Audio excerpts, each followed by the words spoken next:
ngingawutholanga umshado wesibongo sesibili esashilo uMam'Mkhize ukuthi isibongo sesibili angikaze ngisithole kodwa ngumama ngoba nginabo abantwana njengoba ngila kungenxa yesimemo sikaMama uGugu ngokwesibili namhlanje uMama uGumbi engimema kule ndawo yaseNtabeni zikhonzizwa kumkhonza uNkulunkulu mina ngumNazaretha asijwayele ukuba sikhulume phambi kwabantu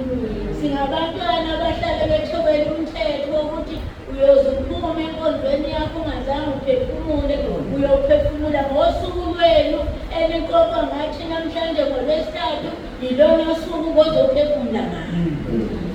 zikhonzizwa kumkhonza uNkulunkulu ngiyamthanda kakhulu uNkulunkulu ngoba wangisiza empilweni yami la ePhakameni mina ngangishwabene izandla zayisemahlombe umntwana encinta ngaphansi kwendololwane izandla zila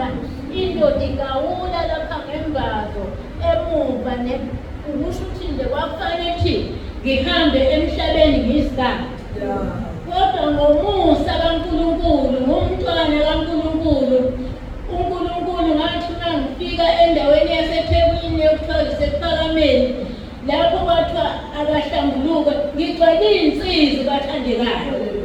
wonke umzimba ngibengiwe ngisiwe ey'nyangeni ukuthi ngizocela ukuphila kodwa ukuphila ngizange ngiwuthole ngakuthola ngamanzi ePhakameni ngathi ngibuya lapha ukuyogezwa ngabuya izandla sey'qaqekile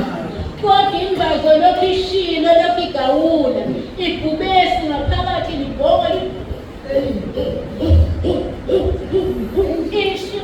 ishimbaze ngandolweni lapha zikhonzizwa kumkhonza uNkulunkulu ngase ngimake njalo la ePhakameni uNkulunkulu ngimbabaza lapho ukuthi nalapha entabeni abantwana bakaNkulunkulu sengathi bangama eqinisweni likaNkulunkulu baze bangagudluki ngoba ibhubesi likhona liyabazinge